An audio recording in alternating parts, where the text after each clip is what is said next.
There we go.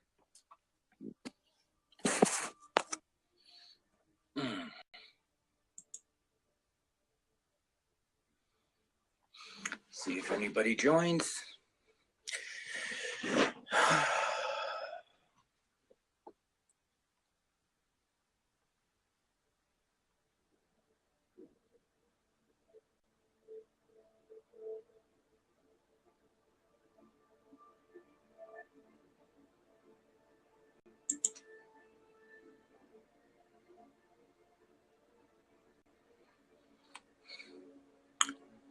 Okay.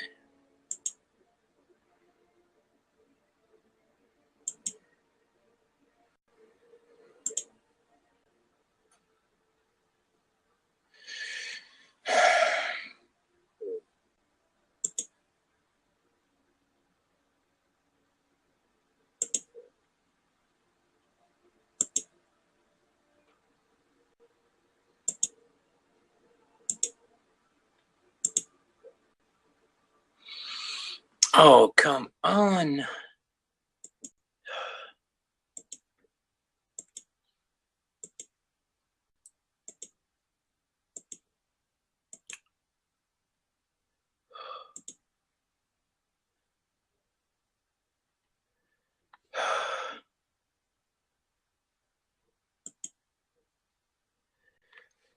There we go. Will anybody join?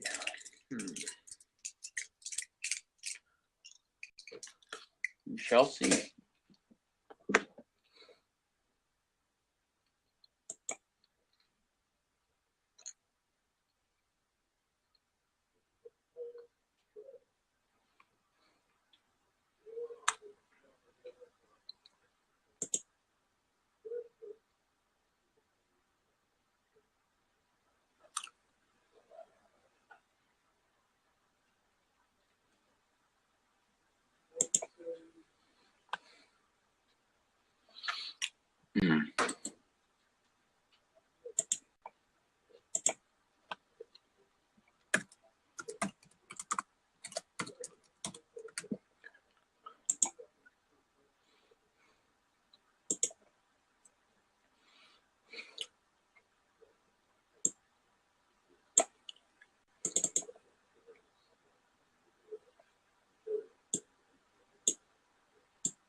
April 18th.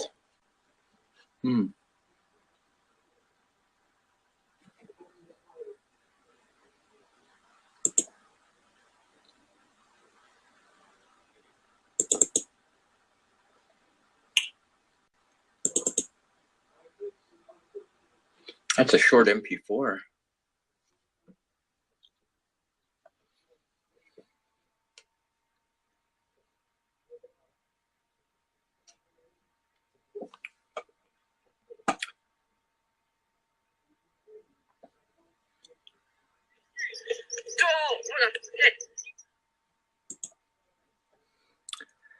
And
(2014) December 27th.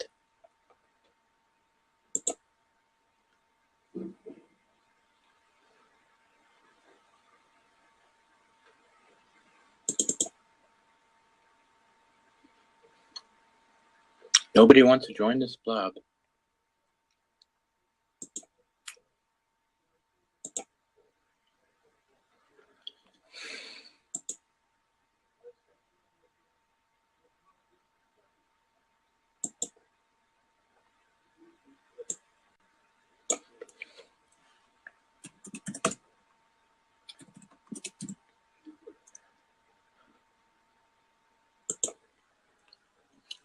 Ah, 14th. Yeah. Okay.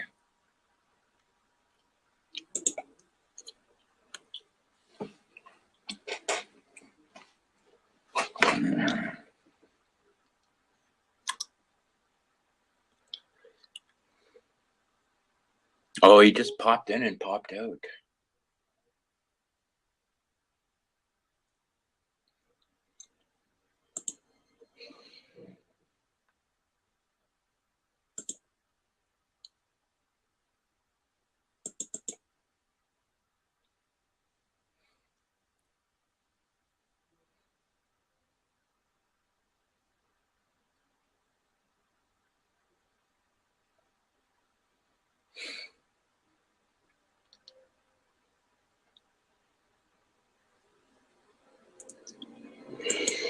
What?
2015, April 18th. Okay.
What?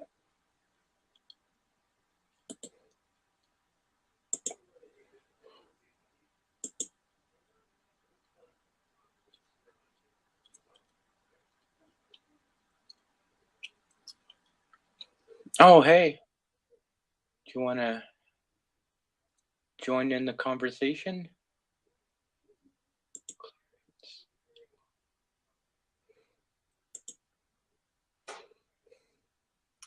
Just waiting for someone to join in the conversation.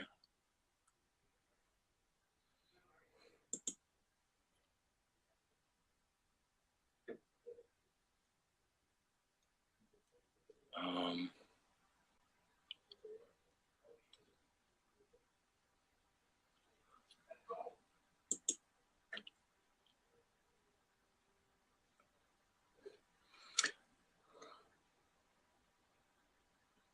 no, I don't want to do that.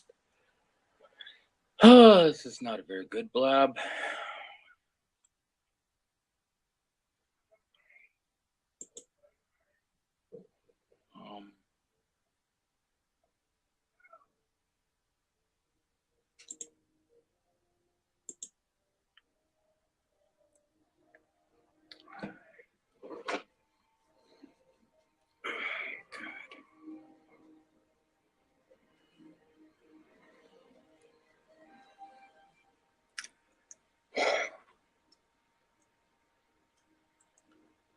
Be patient, yeah.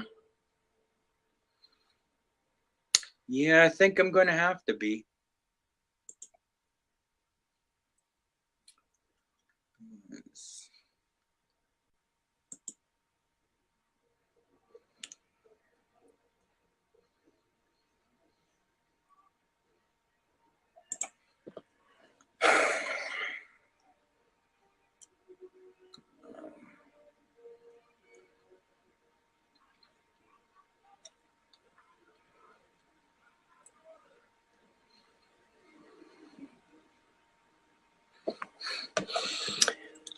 Crap, this is not working here. Oh, man.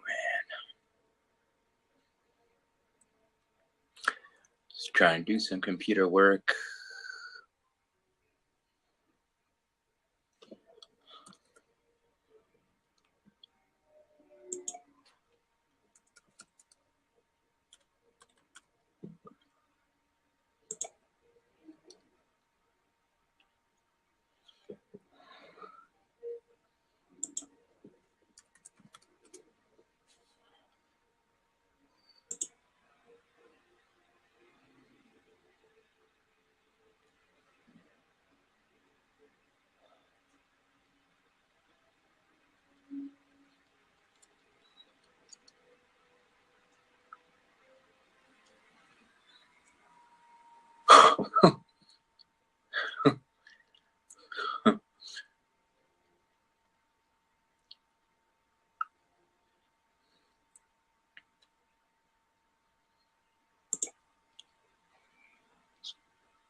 Let's see.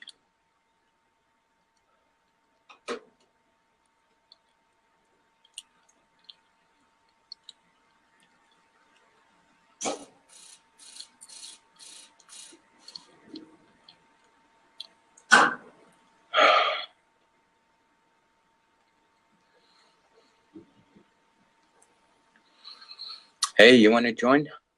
Oh, here we go. Oh, hold on a second. I got to turn this thing on. Whoops, sorry. I thought it was activated. How you doing? What you sad about, my man?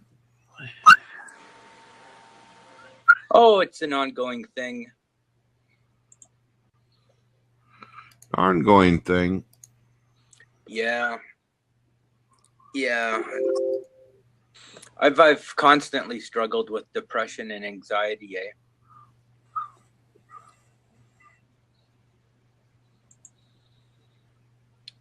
You know, it's hard to it's hard to describe, but you know, I'm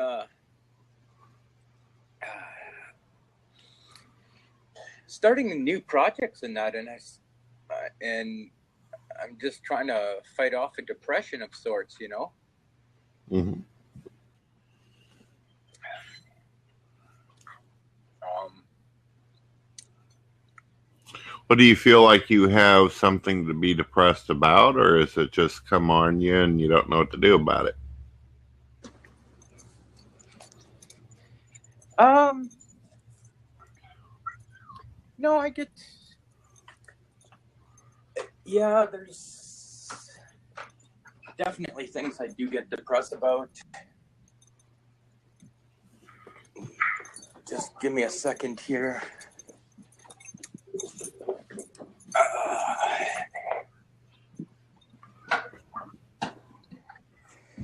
I mean,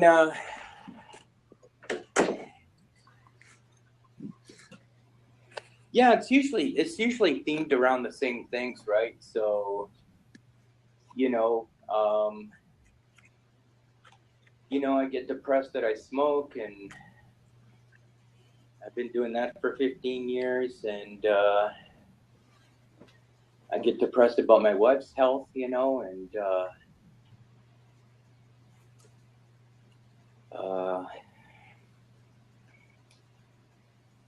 I get, I get depressed about a lot of things.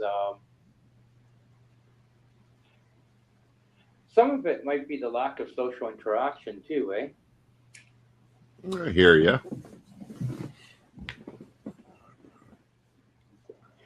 Yeah, it's I only got like a handful of friends at best, right? So, you know, um, probably two or three aside from my wife. Um, FaceTime my mom all the time though. Every day I FaceTime my mom.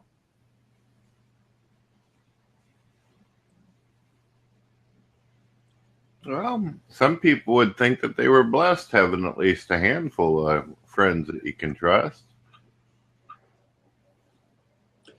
Yeah, I guess. Yeah, I guess that is a good point.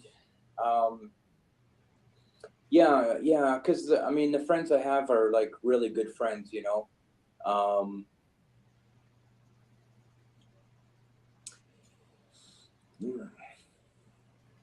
it's it's hard too, right? Because I'm trying to do new things this year. I'm trying to catch up on projects that I've been meaning to do for some time, and I'm getting back into working out again. I want to get back into shape, so I've been going back on the treadmill, and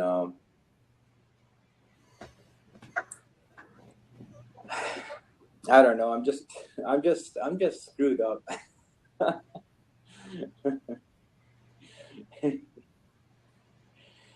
you know.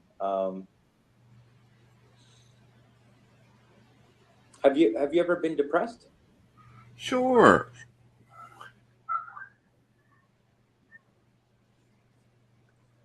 And what helps you?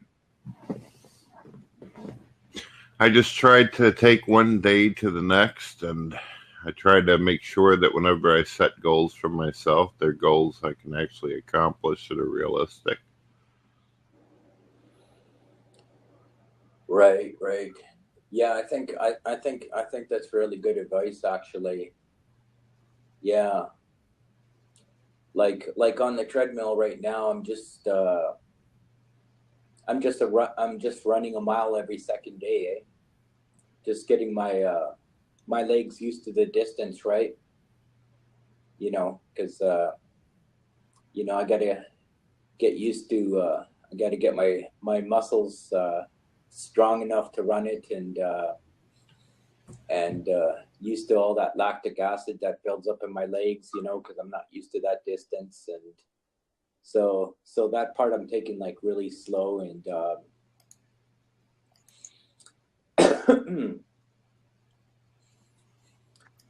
and I'm it's I think I'm a bit satisfied that I'm getting some of these projects done that I've been meaning to do for a long time. Um, I think the winter gets the worst of me though, you know? Cold and dreary. Mm-hmm. Yeah. I mean, I live in Edmonton, Alberta, Canada, right? So all the winter gear you have to put on every time you go outside, it's like putting on a spacesuit, right? It's- so you gotta put so much stuff on, just to go out and run to the store or whatever you're doing, that kind of thing. Um, yeah, I try I try to strengthen my faith in God too, eh? Hmm. You know, um, that's a really important one for me because I notice when I talk to atheists, I get depressed, eh? Hmm. So I've been staying away from that for a while now. Um, the whole belief in God is an important thing to me, you know. Hmm. And you too, I would think too, right? Because you're hosting God TV radio, right? Right. It's actually one of the reasons why I get depressed sometimes is listening to some of their views.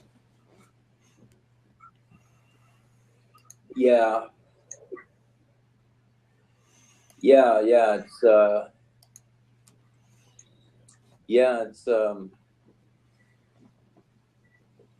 atheism is definitely not for some people. That's for sure. Um, It's it, not it, really it's for me. It's not their atheism or their lack of belief. It's this is going to come off harsh, but it's them as people. oh, okay. Yeah, I told you it'd come off kind of harsh. You see, when I talk to whether it be a fellow Christian or a Muslim or doesn't matter even if it's a deist, okay, you can tell that although we have our moments and we have our issues in life, we always try to hold on to something. You know, some people might not think it's worth a damn to them, but for us, it gets us by. It gets us to the next day. It helps us breathe when we wake up in the morning.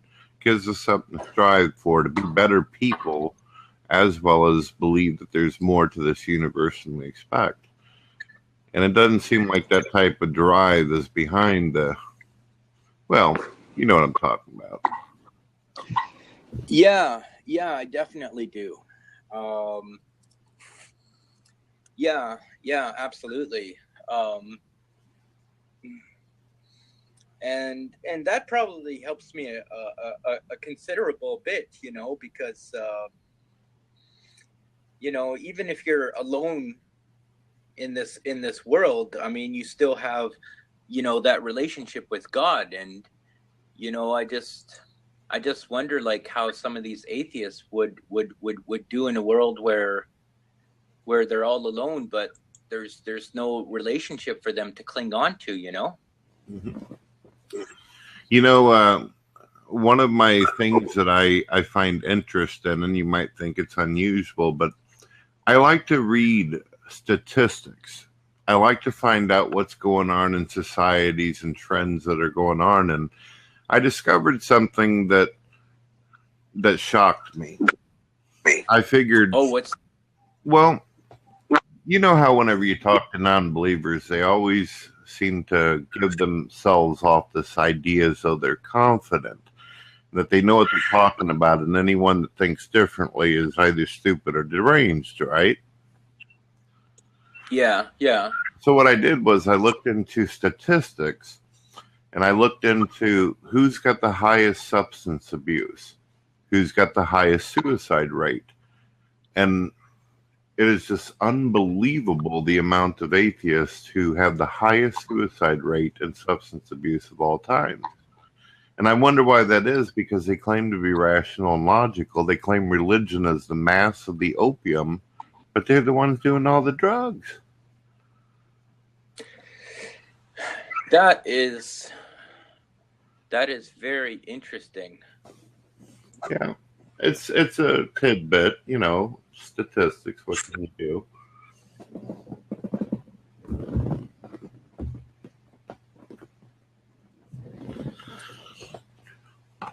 Yeah, I think that's fascinating that you found that statistic, and to some degree, it doesn't surprise me, you know.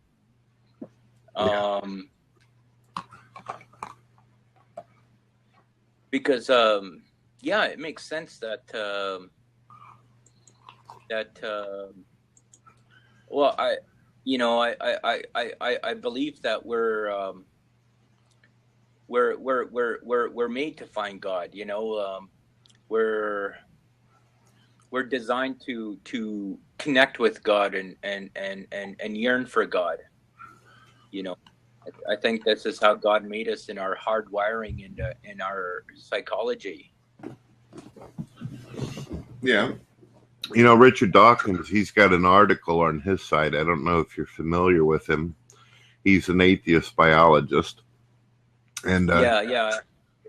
He says that nature loves God believers. Isn't that odd? Nature loves God believers. Yeah, in his article, he demonstrates, according to his speculation. I wouldn't say demonstrate; that's kind of a tough word, but speculated that even though he doesn't believe in God, he finds it unusual that our brains are wired toward there being a God.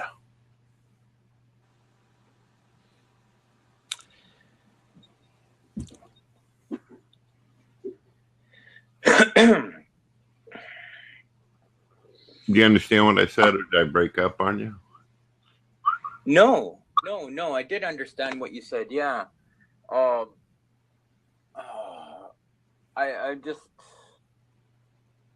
you know, I'm just surprised that he finds that unusual. You know, I mean, I think the evidence is clearly on our side. You know, I mean, from the Kalam cosmological argument to the fine-tuning argument, you know, to a universe that's capable of becoming self-conscious, you know. I mean, you just can't get something from nothing. And it's only happened ever once that we ever know of, you know. Mm-hmm. One time that's ever happened. If you would like, I would be more than happy to provide you a couple sources of what I'm talking about. Some of these atheists don't like. Atheists don't like it whenever it's sites that speak against them or in any kind of way. But this particular page, it has tons and tons of resources, and also will take you to many science sites that say the same thing. This is about the highest rated suicide atheist statistics. And let me get you another one in case people don't like that particular source. I always try to make sure I got at least 20 sitting around me whenever I'm, you know, pointing out my thoughts.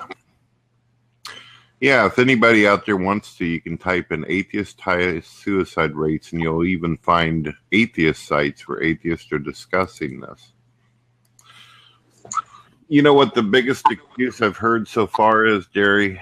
And this might make you chuckle, but they basically state the reason why this happens. I've seen an atheist theorize on this, is because religious people are so annoying, they just don't want to be around no more. Isn't that horrible? Jeez.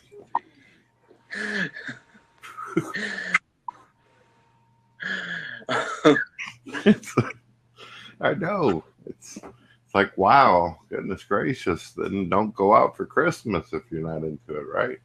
I don't know.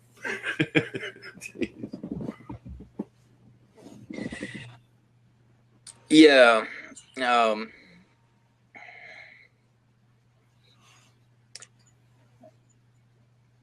I mean, it's.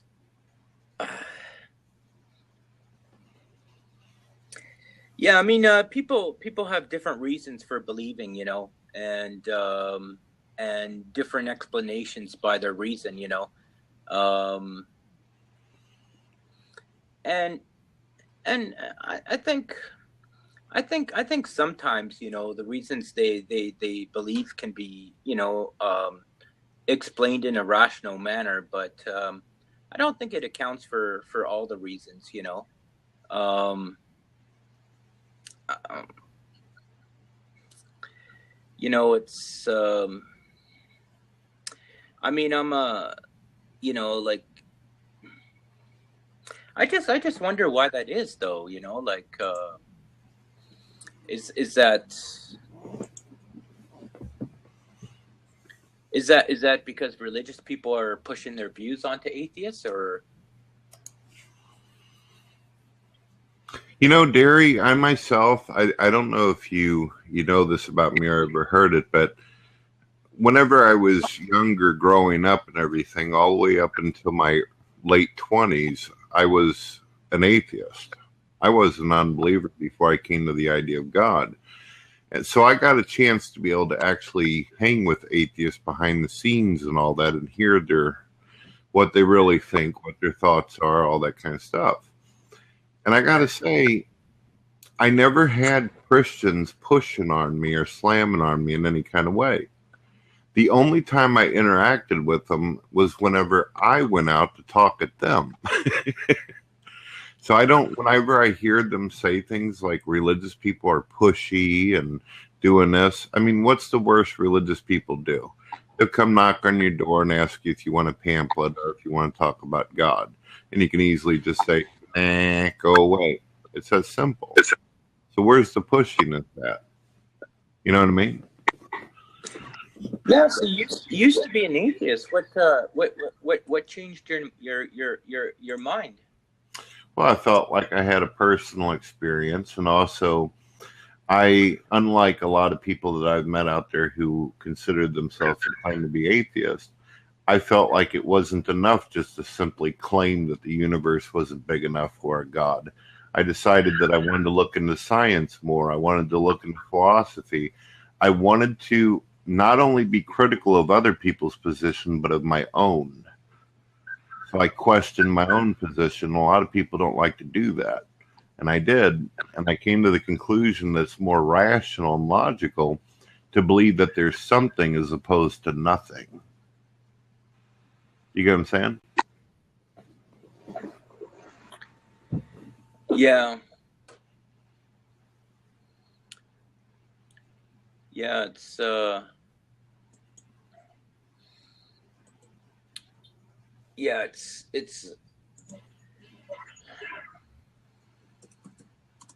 Yeah, these people that have come in the room, they are atheists and they're mad because they cannot defeat people in debate, so they get personal with you.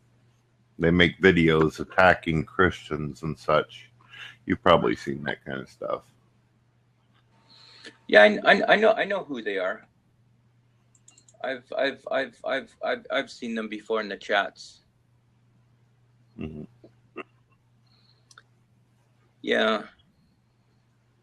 So are you are you a Christian? Yes, I'm a Christian. Okay. Yeah, because I'm a theist, eh? Right. So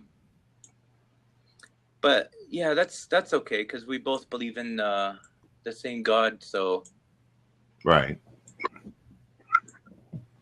Because I assume there's only one. Polytheism never appealed to me personally. I hear it.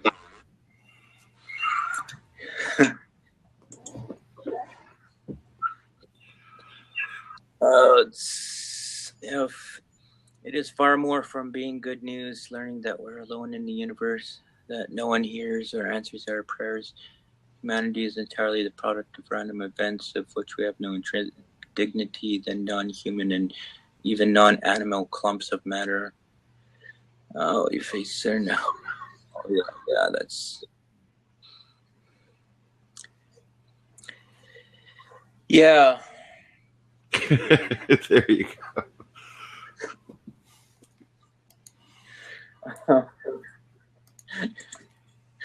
That's just too depressing for me, man. Well, that's atheism. I'm just posting it to our non-believer friends here. There we go. Finished it out. It didn't put everything that I put up there.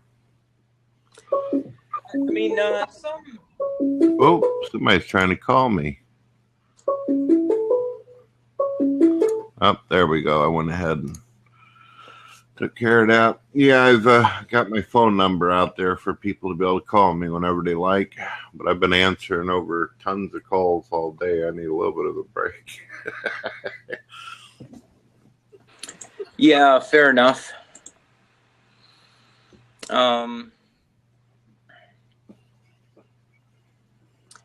Yeah, I think I've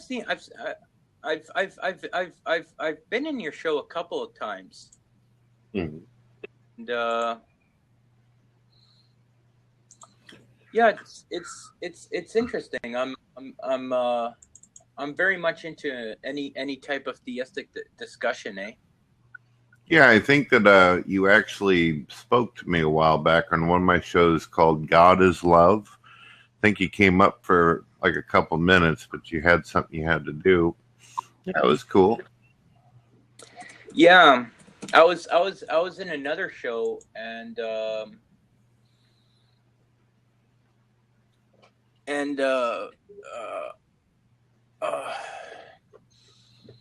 these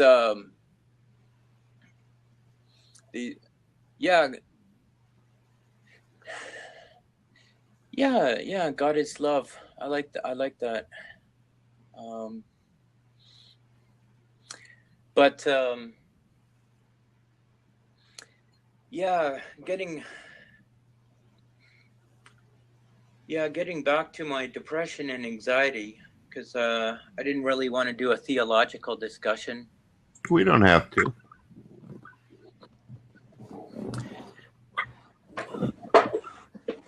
Yeah. Oh gosh, right now I'm downloading all these videos of my daughter that she posted on her Facebook, eh? Mm-hmm. I have this entire collection of like over 5,000 home videos. And she posted a whole bunch of videos on her Facebook, so I'm downloading them. And I'm having a little bit of trouble with that. I'm not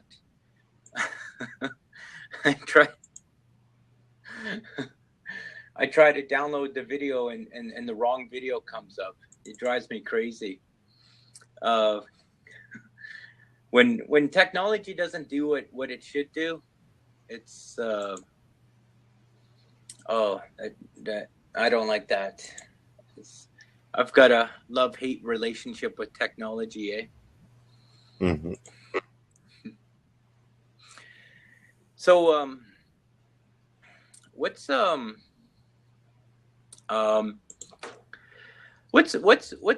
main purpose of your shows? I'm just curious. Well, yesterday, or was it the day before? Terrible with time. One of my interests of the show was to allow a Marine who just so happened to be Muslim to come up and talk about Islamophobia. You know what that is, right? Yeah, it's being phobic of Islamic people, right? Yeah. So basically, I thought it would be interesting to have an American Muslim Marine come up and actually talk about it. And I kind of pretty much let him take over my show. for about 45 minutes, answering questions and discussing his views about all the different things that's going on with the media and all that. I've also allowed non-believers to actually come up, express themselves, ask questions, things like that. But some of them, a couple of them, not all of them, got really rude and nasty, so I ended up having to escort them out. They started getting really ignorant with the Muslim guy, which he was being respectful. I have pagans in the room, deists, people of all different cultures, and we have pretty good talks. Yeah, so most of your show does like with deals with like theology. Not just theology. Sometimes we get people who come in and talk about their life and what they're into. Sometimes we have long discussions about history and science. Sometimes we dabble in entertainment, movies, books, what's going on in the news, just pretty much everything. Depends. If it's interesting, we go with it. Yeah, one thing about the news is you never hear about the Muslims that are doing right, you know. You just hear about the extremist, and of course that has like a profound effect on public psychology, you know. Mm-hmm. You know, it's because it has that word Muslim attached to it, you know. Yeah, it's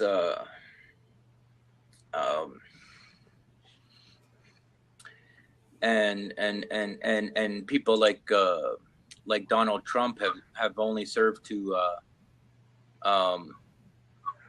make it worse, so to speak. You know, I don't think he's well received by foreign countries. Well, probably not. Not with the whole deporting Muslims thing.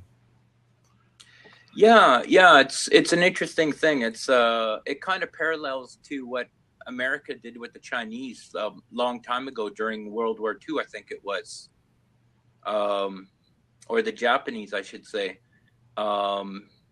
when America was at war with the Japanese, and then they sent all the American Japanese to camps, because they were afraid that any Japanese could be a spy or could be, you know, against them, so to speak.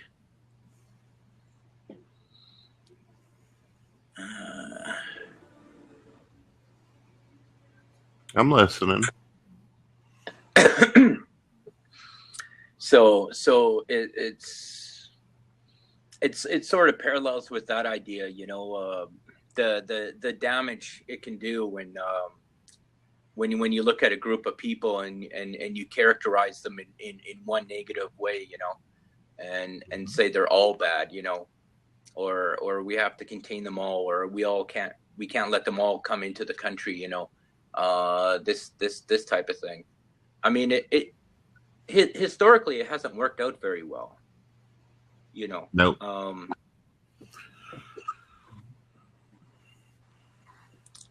And put yourself. Yeah, I agree, Blue Streak. I agree. You guys are good guys. And yeah, I mean, the only difference is we disagree fundamentally, but you know,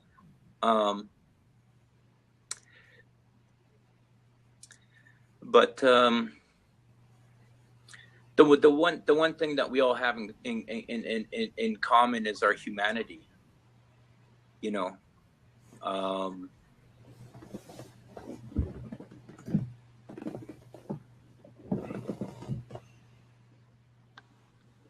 And it's always best to address people's humanity before anything else, I think, because we're all part of this strange and wonderful world. We're all trying to make sense out of in one way or another.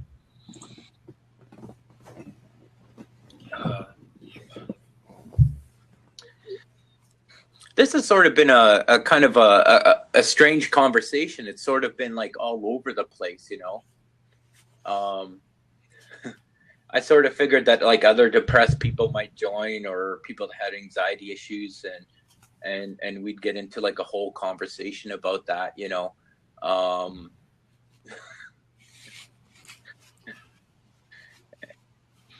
And it's been in the whole range from like atheism, theism to Japanese, and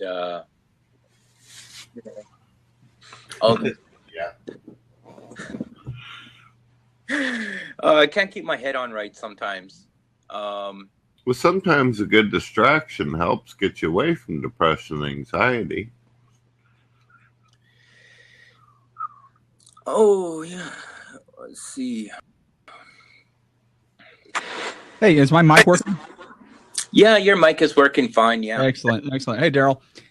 Hey, 3 times in my life I have basically suffered from depression, at least that I know of and that I identified. And albeit they were mild depression, but and they happened around events like a death of a close person or something. And I have to tell you, each time I went through those situations, thankfully it's been at least 15 years since the last one. I sought professional counseling, like a psychiatrist, like a full-on psychiatrist. And thankfully, also, they gave me the option of taking medication. I opted not to in each situation because they'll give you choices. Typically, they say you can do this, you can do this, but if you want, we'll write you a prescription for something. If you want. And I kind of said, let me try these other steps first. And the number one thing that helps me, again, I had mild case of depression, situational depression. Right. Was getting back on the horse of exercise. It was amazing how exercise, and I'm an asthmatic, and exercise actually even helps with my asthma. I actually literally am a mountaineer. I climb mountains and go to the, I climbed 2 years ago, climbed Mount Whitney after, I do all that kind of mountaineering crap.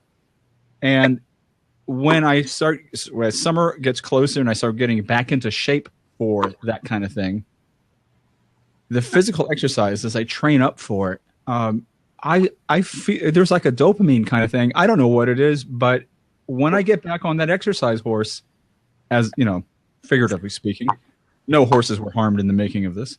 But the man, I just I don't know. It lifts me up greatly. So. Yeah, that's one thing I've started doing is getting back on the treadmill. Excellent.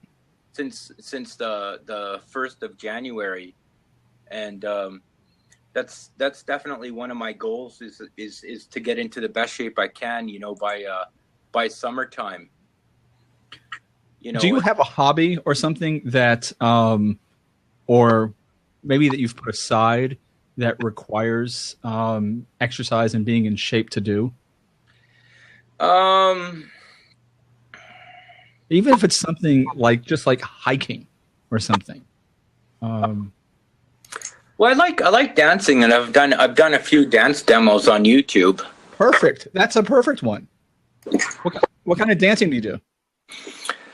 Oh, like hip hop and popping and that kind of thing, That is so cool. That's the kind of thing I think that it really depends. Again, I don't know about your personal situation with how the level of depression you have, because each person it's different. Yeah.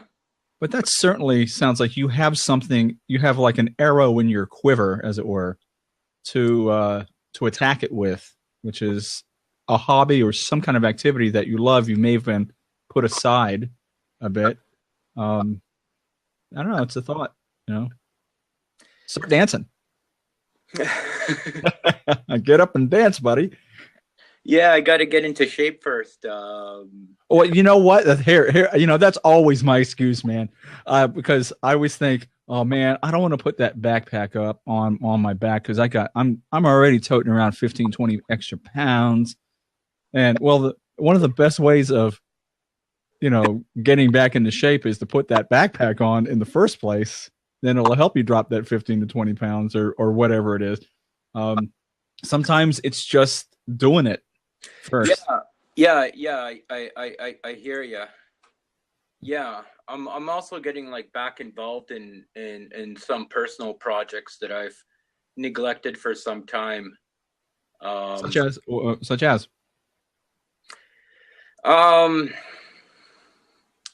Well, I'm working on a personal database. I've got 11,000 pictures. They're all in chronological order, and I've got just over 5,000 home videos, and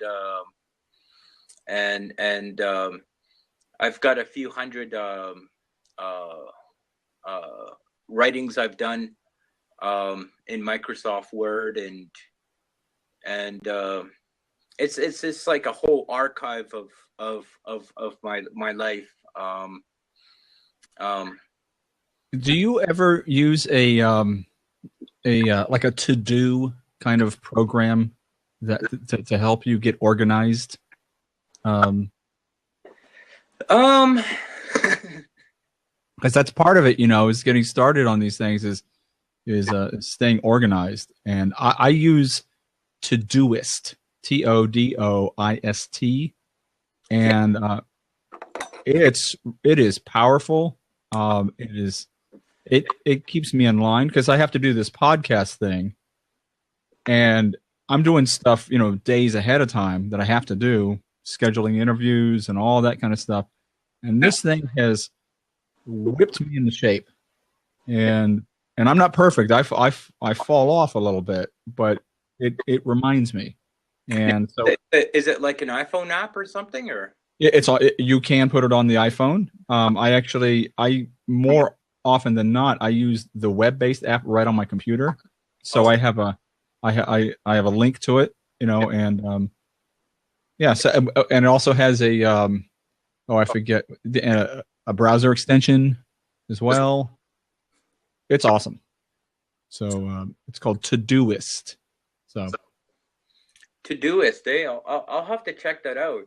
Yeah, because organization is pretty important about, because what you described was a huge project. Hey. Can you hear me okay?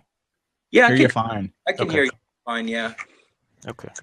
Yeah, I'm just curious if the iPhone app syncs with the PC app. Oh, on Todoist? I'd have to check because I haven't been involved in the PC side of the equation in quite a long time. So yeah. How are you doing, Chad? I'm good, man. I'm good. Sorry to interrupt your earlier conversation, but I really wanted you to know about that guy. Yeah, it sounded like you have a problem with him.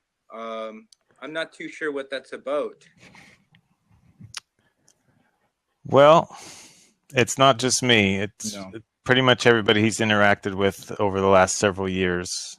You can go to YouTube and just search his name, and you'll find all sorts of things. He used to be he sort of got known well on the internet for being a very strongly worded atheist and ripping on theists and all that. And when that sort of ran dry, then he was a Christian. And then when that ran dry, he was an atheist again. When that ran dry, he was a Christian again. And when I ran dry, I mean, he asked people for donations to help him and his family and things like that. So if you do some homework on him, you'll find out that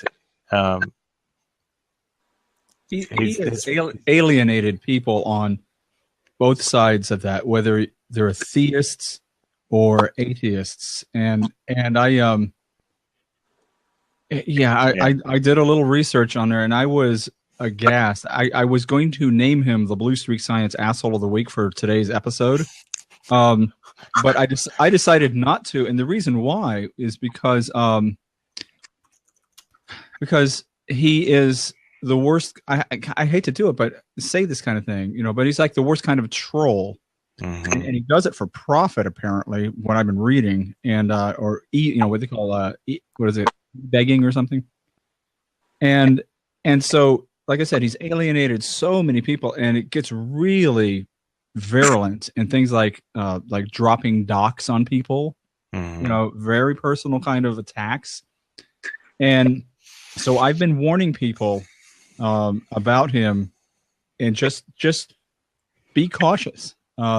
And douche of the week. No, I decided not to do that because I decided that this guy there's so much stink around him. I didn't want the stink to get on the Blue Streak Science podcast. So I decided to not do it. So basically, in summary, he's managed to insult everybody. Yeah, over the years. Yeah.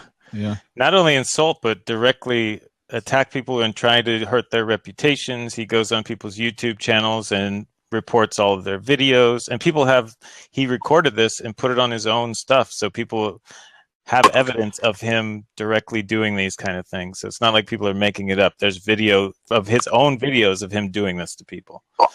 Yeah. So it's petty things like that. So, and he's been on here a lot lately. And you saw where he was steering the conversation with you, Darryl, when we came in about suicide and atheists and all these things. Yeah, it gets pretty ugly. Yeah, I mean, he told me about that stat. I didn't check it out for myself, so I had to go on his. Sorry, hey guys. Hey. Yeah, go ahead, Leon. Sorry. Is this guy like somewhat famous, or he's just like one of us? Like he's a little more famous. He's got a YouTube rep. Yeah. Yeah. YouTube famous. Mm-hmm. Okay. I guess. But that's its own. Define your terms. I can't talk to you if we can't speak the same language. Yeah. So I just ask people to just do a little bit of due diligence, exercise caution, like I would want them to do with me. And Darryl, that none of us are abusive. To each other. We love getting in conversations with theists. Please don't speak for me, JD. Well, I'll be abusive to you. I've seen it. Oh yeah. You'll be abusive to both of me. Oh yeah, exactly, and you'll like it. So anyway, I just ask that people to just be careful, because there are some people on here and atheist or theist, I don't care. I just don't want people to get the fall and be poisoned, Right. So yeah. So, Darryl, can you just fill me in on what happened? Or is it interesting enough of a story to tell? Not really that interesting. I mean, the conversation is all over the place. In which Blab room? In this one here that I started, yeah. Like depression and anxiety room, like I've missed him, in other words. He's not here anymore. He's not here. Yeah, no. Well, unless he's the +1 now, if he came back in anonymous. But he was in here just talking with Darryl. It was just them two, actually, when I came in here. Okay. Yeah. So what set Chet's paternal instincts up? Well, they basically told me that he basically flip-flops. So when he's an atheist, he puts down theist. When he's a theist, he puts down atheist, and he just flips-flops like this. And nothing wrong with that. Just want to be on record. In principle, nothing wrong with that. That's true in principle. No, however, when you go and look at at some of the videos made by him and about him. Mm-hmm. Again, you got to take the ones that are made about him with a grain of salt, because there are people who get butt hurt and then they make nasty. Mm-hmm. But when you look at it, at what's out there in the totality of it, you realize that you're dealing with somebody who is very likely God, I'm not. I can't psychologically examine the guy, but Yeah. But I would just be careful. And so anyway, that's all I'm going to say. Just do the due diligence. But there's a level of this guy is profiting from his ideology. That's what I've been hearing. Yeah, that's some with what has been termed as e-begging. So apparently, with donations and like for instance, we're going to get kicked out of our house. Mm-hmm. Can you send us money, kind of thing. Mm-hmm. And that's all easily. You can find all of that real easy. It takes about 5 minutes on Google. Just Google his name, or go to YouTube, or search him in Reddit. But here's my moral. Here's my moral question: is that wrong? If people will send him money, this gets back to credulity. It's just a matter of being careful. That's why it's not wrong. But let's just inform people about the totality of the situation surrounding this person, and then let them make their own decision. Leon, you asked the question: what is dropping docs? Yeah, I've not heard that before. Neither. Or did I mishear you? And dropping docs is essentially when you make publicly available on the internet personal information, such as a person's address, home phone number. It's called doxing. Doxing, that's it. Yeah. Doxing, that's it. Oh, which is pretty nasty to do. It is. Mm-hmm. So, yeah. Oh, wow. Okay. Well, that's not good. Yeah. So anyway, I don't know. Yeah. I just wanted to make sure. Yeah. I'm just, anytime I see him in now, if I can get in and say, hey guys, be careful. Make sure you know who you're talking to. Mm-hmm. You know, and I'll actually I record it locally. I just want to make sure that if something is said that's above and beyond that, you know, I got it recorded. So, okay, guys, I just wanted to. Hey, by the way, nice seeing everybody. Hey guys. Yeah, I'm gonna head out of here because I got editing to do and stuff. So, all right. Okay, take care. I don't know why Chrome has been so finicky with Blab today, and now my camera is like reversed to me. Does it look normal to you, or does it look reversed to you? Well, how do we know? Which side does the cord? Which side does the cord look like it's coming out? Does it look like it's coming out of my right? Out of your left. Your left. Okay, so it looks fine to you, but it's reversed to me, and it's messing me up. I'm getting. That's the way it always is for me. It's always reversed for me. Oh, really? Every time. Yeah, like right now, if I had something spelled behind me, I would see it backwards, but you guys see it forwards. Yeah, so if I move right, unless you flip your camera, then sometimes the effect mirrors. Yeah, you can. Yeah, you can flip your. Yeah. How are you doing, Darryl? I feel weird. I jumped into your Blab, and then Chet and JD were talking the whole time. Yeah, I've struggled with anxiety and depression, you know, quite a bit. So that sort of inspired this Blab. And so can I ask, are those two separate things, anxiety and depression, or are they often together? For me, they have. Because to me, yeah, for me they have a comorbidity, so they coexist for me. Okay. Me too. And I think they have a bit of a relationship with one another. So I think if I experience a lot of anxiety, it'll usually start triggering a type of depression. Mm-hmm.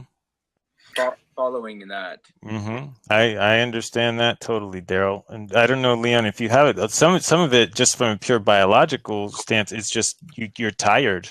You have so much anxiety, it just wears you out, that you get so tired that you're just depressed. I'm now smiling because you think that there's a chance that I'm depressed. If one of those symptoms is being tired, I'm not sure. I'm not saying I'm not depressed. No, I am saying I'm just saying I understand what Darryl's saying. I mean, of course, it has to be a cluster of symptomology, right? It can't be one singular symptom, because then half the world would be depressed. Well, but this is the question. Like in the States, half the states is depressed. And are they depressed, or are doctors selling drugs?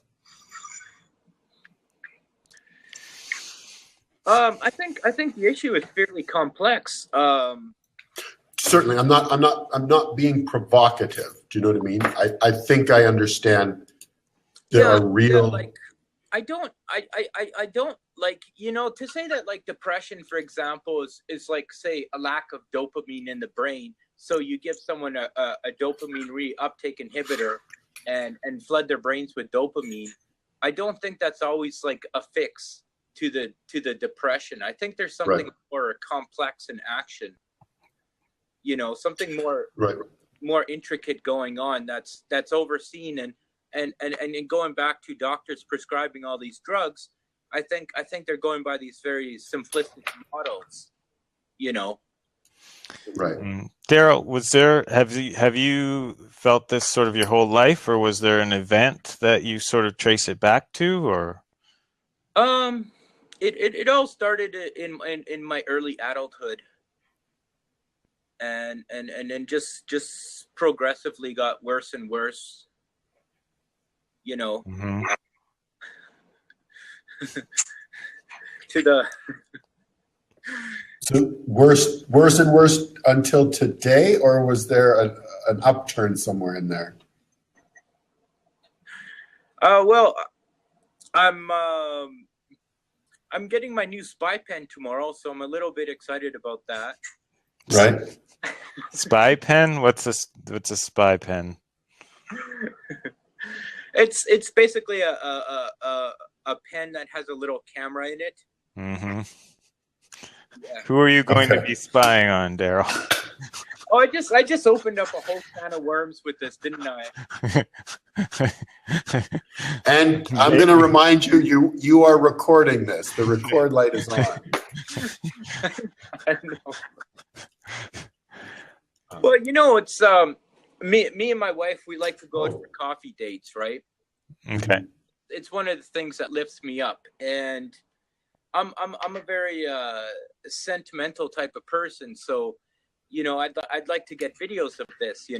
So it's something I can easily just put in my pocket, turn on, and I can record our whole date, add it to my collection of videos, watch it back when I'm 80 years old, and reminisce. Yeah. Okay. And maybe if somebody gives me like bad customer service at Walmart or something, plastered it all over YouTube. So, Chet and Darryl, have you been diagnosed, or is this a self-diagnosis? No, I've been diagnosed. Yeah. Yeah. See, he's Canadian, so he's been diagnosed. I'm American. I'm American, so I have not. Yeah. You're not going to pay someone to tell you you're depressed. And then I have less money, and then I'm more depressed. Right. That's exactly right. No, I mean, I know I have it. I don't need somebody to tell me I have it, but I haven't sought professional help because I've just sort of worked through it. But the professional help, and maybe Darryl and Chet both, so what is your treatment? I'm not sure that I wouldn't be depressed if I wasn't overseas, because both my brothers, I'm the youngest, but at points in their life, both my brothers have been on antidepressants. And I have certainly never suffered any of the symptoms. Like, I've not been tired all day. I've not wanted to get out of bed. Like, I understand it from a familial, it's got to be in my family. Like it's got to be in my family. But it's not even come close to me. However, is that because of my lifestyle that changes so much? There's so much variety and difference, and my brain is just kind of on all the time, adapting to all these different places and stuff. So I don't know if I'm self-medicating. Well, it's that goes back to I think there's a general consensus that anxieties and depression are both a product of both nature and nurture. And anxious people tend to learn from anxious environments. How to respond to certain stimuli and this type of thing. But I mean, there's definitely a genetic proponent to it because my mother has the exact same pathology as I do. It's like it's almost like we're identical twins, except she's an older woman and I'm not. But how do we know you're not an older woman? Well, This is an epistemology question. How confident are you, Chet, that Darryl is not an old woman? Probably, I'm 99% probably on that. Yeah, I think. And what would it take for you to change? It's not so important to me to prove this. For me, I have to pull my pants down. So whatever you guys, I'm okay. I don't know what Leon's working towards with this. We'll let him. I don't know. No, those looking for meaning in anything I ever say will be disappointed. I can guarantee you that. Yeah, some things will have to go on faith. Yes, and I will take complete faith in it. I'm assuming, Darryl, you've heard Chet do his little pattern on people. That's why I'm making these statements. So, my little pattern. Why do you always do that? Sorry, you always... not yours. Sorry. There's not fish genes. These are genes of a fish. But it's the S. I'm poking fun at the SE model. Model, theory, technique, strategy, vocabulary, manual. Chat. You're the one. See, and the thing is, I don't feel the need to bring. I'm that not up. the one being defensive. You're the one being defensive, Chet. I don't feel the need. Why don't you ask yourself that? Why don't you ask yourself that? I don't. Are you done? I don't. Okay. I don't feel the need to bring it up in every single conversation. You do. I'm not defensive. I'm not the one being defensive. I don't know why you're calling me defensive. I just talk to people about lots of different things and ask different questions about different things. Again, now I'm feeling guilty for hijacking Darryl's Blab, and we're not talking about depression. Well, I want to make sure. The other thing I wanted to make sure when I came in here, because I've spent a lot of times in Blabs with Darryl over the last several months, and if I was in there watching him or whatever, and I wanted to make sure that Darryl is okay. Like, are you doing all right, man? Well, yeah, I'm doing all right now. I'm not suicidal or anything like that. Mm-hmm.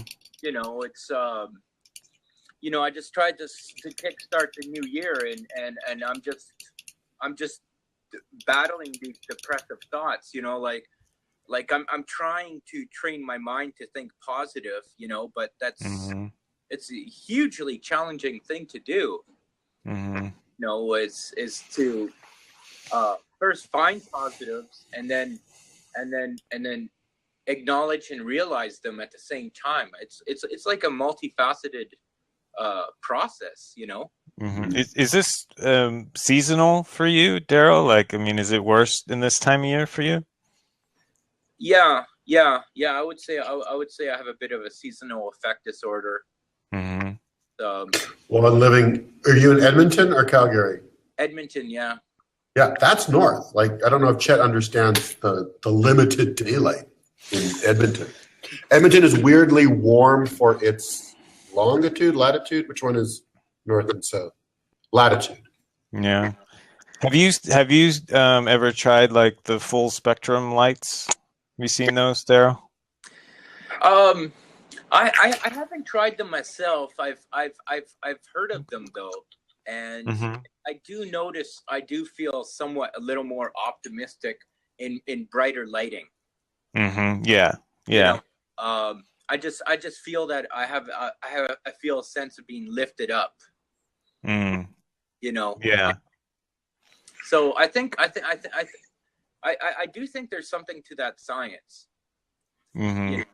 Yeah, I was just curious because I have a couple and I like them. Because when the days, I don't experience as bad as you, but when the days get shorter and the nights are longer, I definitely can get down much easier. So, I was just curious if you were even aware of those because it's sometimes just having that sun and warmth, or even if it's imitation, can affect your brain, in positive ways, at least in my experience. Yeah, and I think blue lighting actually might be more helpful than yellow lighting. Yellow anything's the worst. Anytime, like the yellow lights of any kind is like the worst. I see. What are you in a basement right now? Yeah, I'm in the basement right now, but I mean, yeah, a lot of incandescent lighting is yellow, right? Mm-hmm. So, um, I've never thought to look at that. You know, I wonder how many things, if I fine tune them, if I fine tuned a bunch of things, how much that would help in lifting me up. You know, Mm-hmm. like because blue light is more natural, so you know it makes sense that it would synchronize with our evolution of living outside. Yeah. Yeah. Mm-hmm. Mm-hmm. You know, and winter is the worst, not just for the lighting, but also because it's cold. Yeah. And here in Canada, you have to like dress like an astronaut to go outside. Yeah, I'm sure. I've seen the pictures. Yeah, do you have a lot of snow now, or is it just cold? We've got about 6 inches. We only had like one major snowfall that hasn't gone away, and Mm-hmm. it's just getting cold now. Mm-hmm. And do you not have like any outdoor sort of winter activities that you enjoy, or do you sort of are you more housebound in the winter? Oh, definitely. Definitely more housebound. I mean, going out for the coffee dates with the wife is definitely something that lifts me up. You know. Mm-hmm. Mm-hmm. I was going to ask you, anxiety, there's a lot of different levels of it. Is yours more like a constant background anxiety, or do you have like spikes where you have big panic attacks and then it falls off, or how do you experience it? Yeah, like severe. Um, um, yeah, I felt I was on a mild verge to a panic attack when I was at Walmart, and it was the weirdest thing because all I was doing was I had to pick up some sleeping pills Mm-hmm. because my sleep schedule is like right off schedule. Like I didn't go to bed yesterday till like 5 in the morning. Mm-hmm.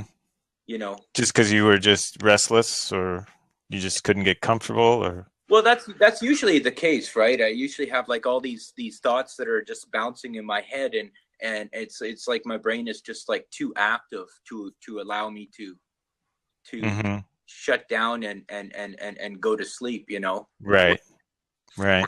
But yeah, I mean, I started feeling fairly anxious at Walmart, but I've yeah, been there. I know. Sometimes just going to Walmart can trigger that, even in normal people. normal people. Yeah. So don't sweat that one too much. But I know.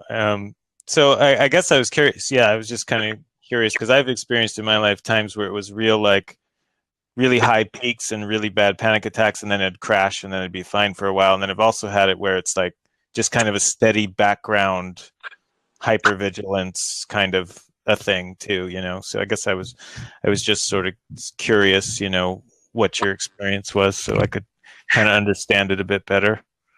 I would say my anxiety is like fairly elevated, you know. Mm-hmm.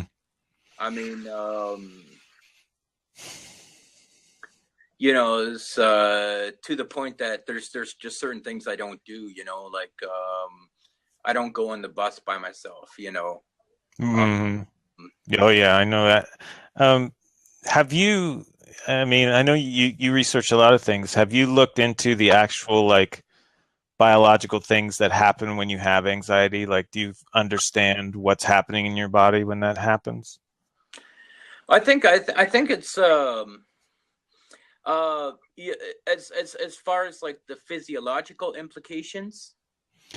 Yeah, like actually what hormones are being released, what functions, why your body is feeling that way. The only reason I'm asking if you have, because when I was suffering from it really bad, like 10 to 12 years ago, what really helped me was just to study it and just be like, okay, so when I feel this, it's because this particular thing is being released in my body because my brain thinks this is happening. So I could understand it more scientifically, which took a lot of the fear out of it because I understood, okay, it's uncomfortable, but it's not hurting me. Because then you're just like riding the wave. Yeah. So to speak, right? Mm-hmm. Yeah, I mean really what it is it's a survival mechanism gone to the extreme. Yeah. You know. Yeah. It's a malfunction of my flight or fight system. Yep. And so I one neurologist I spoke to who studies anxiety mentioned that he believes that it comes from the same circuitry in the brain. It's the same circuitry seems to be responsible for both depression and both anxiety, and whatever could cure it at its root would most likely relieve both effects of depression and anxiety. Yeah, I that could be true. I don't know. I know they tend to prescribe the same sort of medications, whether you just have anxiety or depression, because they see benefits for people with either or through the same sort of medication. So I guess that would make sense. So yeah, I guess I'm wondering if you seem to have understand it. So because a big part of for me when I like first started getting these sorts of big attacks was like, am I dying? Like, you know what I mean? Like, do you still have that thought of like, am I dying, or are you past that? I went through that last summer actually. Mm-hmm. I went to the hospital thinking I was having problems with my heart. For a while there, I was convinced I had angina. Yeah. I understand. It's funny now. I know, and if I laugh, it's only because I've been there. I know. Yeah, and then I took a cardiac stress test, and my heart was perfectly normal. So it was really a step back. It was like, wow, I can't believe that anxiety can like physically manifest itself in this way, that you feel like there's something physically wrong with you. You know, it just like really shocked me because I had it absolutely horribly throughout the last summer, where I didn't enjoy a single day of the summer. You know, there was only like I would have it the very worst the first thing in the morning, and then by late afternoon it would subside, and then I would feel normal again. And then I'd just go through the same thing day after day. It was a huge episode throughout the entire summer that seemed to wane off during the fall. So I'm not sure what triggered that. I had a whole bunch of theories. You know, I found out at the time that my B12 level was low. Yeah, that makes a big difference. Yeah, and I had read some literature that that could be one of the symptoms of low B12 is anxiety. I thought perhaps it was my smoking. So sometimes you just can't point your finger on it. Yeah, and that was one of the things I did when I decided, okay, I'm gonna attack this thing, right? When I started getting anxiety and stuff real bad, was I quit caffeine and smoking like on the same day, because I said, okay, stimulants are out. Yeah, you know, and it was hard, but that did help me for sure.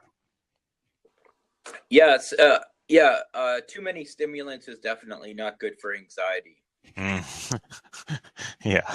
I mean, I think I'm at the level right now where I think I'm gonna limit myself to like 1 cup of coffee in the morning and drink water for the rest of the day. Yeah, well, try. Yeah, you got to wean yourself off. Quitting caffeine was harder than quitting nicotine for me. Oh, really? Yeah, because the nicotine thing just made me moody, and you're really over the nicotine addiction in about 3 days. The actual physical addiction is about 3 days. After that, it's really just psychological. So getting off of nicotine really just made me, I was moody. I planned it out though. So like, I was like, I'm going to isolate myself and just, you know what I mean? Get through this. I have everything I need to just these 3 days or so until I feel a bit more normal for that. But the caffeine was really bad headaches and that kind of stuff. Was kind of the biggest symptom for that. So that was actually harder for me. Oh, that's interesting. Yeah. I think people don't realize that quitting nicotine is very, it's difficult, but for me anyway, the hardest part is, this, you're used to doing this, or used to, I take this break at this time and I do these things, you know, the habit of it is more than the physical addiction. Yeah, that people don't, I think if more people realize that you're basically 3 days away from not being addicted to nicotine, maybe more people would try to quit or try to stick it out, you know? Yeah. So, you're suggesting the larger implication is the behavior that's learned. Yeah, you just gotta. I mean, and even for you, I mean, these days, are you still smoking, Darryl? I know you were smoking before. Yeah. Yeah. I mean, you should look. I mean, if you really want to look into it, I mean, look into like vaping and stuff. Have you looked into that sort of stuff? Yeah. I've got a couple vapes at home. Oh, you do? Okay. And that doesn't really do it for you? I gotta find a vape that works best for me. Mm-hmm. So I don't know if I'm looking at sub-ohming maybe, or Yeah. or just vaping at a higher wattage. I got to find the right balance, you know. Yeah. Because there's so many variables involved in vaping, right? I mean, you've got your concentration of e-juice, and then you've got your wattage versus voltage, and then you have your different coils, you know, and it's like it's a lot more complicated than smoking, because like well, it can be, because people, you know, I know people are doing all these custom builds and stuff, but you can simplify it and get something that works really well. Like there's a thing from Joytech called the Ego One. That's really nice and not too expensive, and it's a sub-ohm one, and then you can slap a different tank on it if you want. This is what my wife uses. I did a lot of research on this for her because I wanted her to get off cigarettes, so I was looking into all this stuff.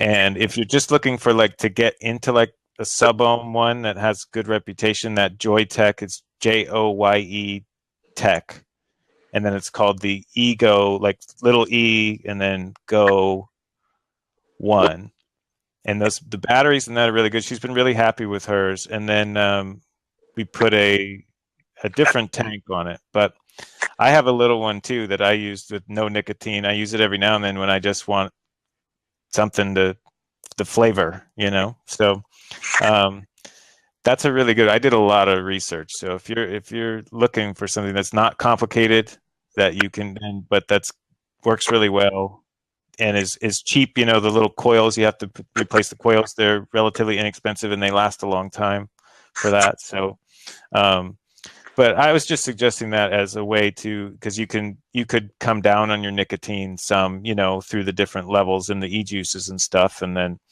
you know, but you can still do this stuff. You know what I mean? You still can satisfy the psychological side of it too. I totally get that. Yeah. My mind has been there too, eh? Yeah. But, right.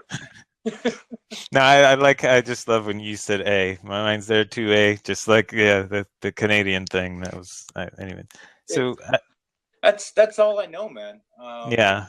So I guess what I was sort of getting at though was, and what really helped me, I still have some anxiety and depression, but it's nowhere like it used to be, where it was preventing me from doing things. Now it can be a burden, you know, and it can make things more difficult for me to do than maybe they need to, but it doesn't stop me from doing things. Yeah. Right. And the way I got there was I decided I was going to attack it. So I learned about what's causing it, what is it doing to me physiologically, right? What's being released and stuff. And then, okay, how do I counter that, right? Instead of just sitting there taking it, what steps do I take when I start to feel panic? What steps do I take to counter it and make it as short as possible and manage, right? So that was a big thing for me. I just was like, one day I was like, no, I'm not going to just take this. I'm going to proactively react against it, you know, which you can do. Without benzodiazepines? Yeah. I don't take anything. But this was just a matter of understanding, okay, I'm getting a huge shot of adrenaline, so let me move around. Even if I just am in a room, let me do some deep squats or something like that. Something that really gets big muscle groups moving in my body, just to burn off that initial burst of adrenaline. Or if I'm somewhere, I'll just go for a brisk walk, just to get through, you know, that first rush. You know what I'm talking about, that first big rush where you're like, shit, something's happening, right? Is that familiar to you or no? Yeah. So that's just that big first shot of adrenaline coming from your adrenal glands, right? So, and with that, you said fight or flight. So with that, your breathing will tend to get more shallow, right? And then when your breathing gets shallow, you start to lose the feeling in your fingers and stuff like that. And then that freaks you out because you think you're having a heart attack, right? At least this is what occurred with me. Well, it sounds like part of your strategy for tackling anxiety was to quantify it. I'm not sure. Well, quantify it in terms of the internal processes that were driving it, and by that, you have the future knowledge of knowing that ultimately you're going to live. You're not going to die. Yeah. It's not going to kill me. It's not even really hurting me. This was something that is in me genetically because it was actually helped me to survive at some point, but it's just overacting now.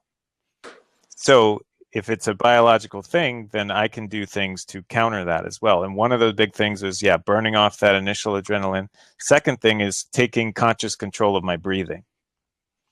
Because it's when you get that shorter breath or you feel like something's sitting on your chest and all that, that tends to freak you out even more. You get lightheaded and all that. And you can actually avoid that entirely if you consciously control your breathing. That's the biggest thing for me. Making sure I'm breathing. Yeah, it's I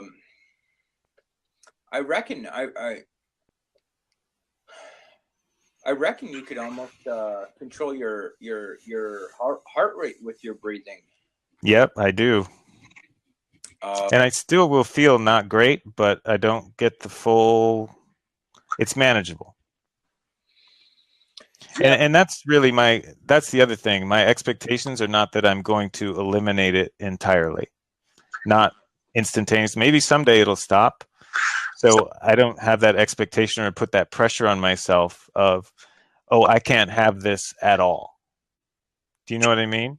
Where I say, well, it can still be here some, but I'll manage it and I'll just work through it and then I'll just keep living my life. Instead of being like, I have to get rid of this entirely. Right. Yeah. I'm not saying I wouldn't like to get rid of it entirely. I'm just saying that's not my goal. You know, my goal, if what I'm doing now eventually leads to that, that's great. But for now, I just want to be able to go out and enjoy.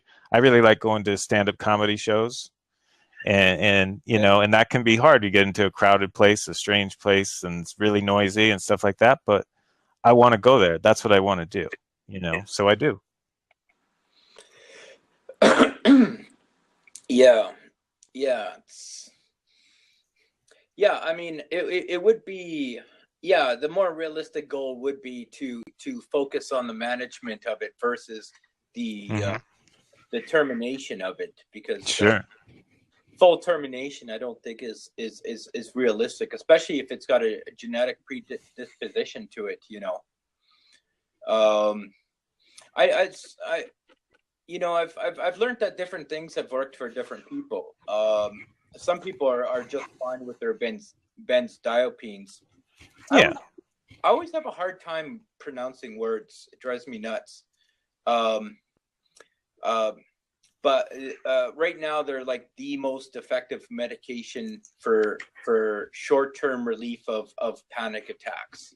Yeah, and I'm all for I'm not against medication. I don't want to give that. I don't want to give that impression either. No. I'm for whatever works for, you know, whatever makes people feel better. They're also a double-edged sword, because they also tend to be highly addictive.